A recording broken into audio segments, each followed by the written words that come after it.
In this video, I'm going to show you how you can change the date format in Windows 11. You can see currently that I'm using the incorrect American format where it puts the month first and then the days after. I don't want that, I want to change it.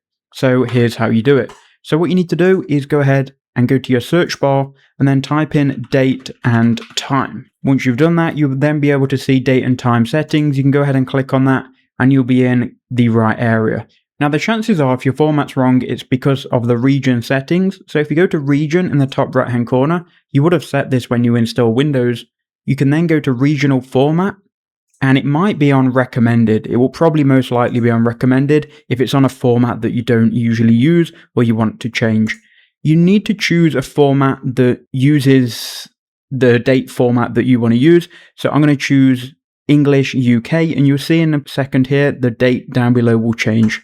So now we've got the days first and the month after. So that is probably the main reason that your format might be wrong. It's because of the region settings. You can also go to date and time and you can change the format here as well. But make sure you go ahead and change your region settings first. And that is how you do it.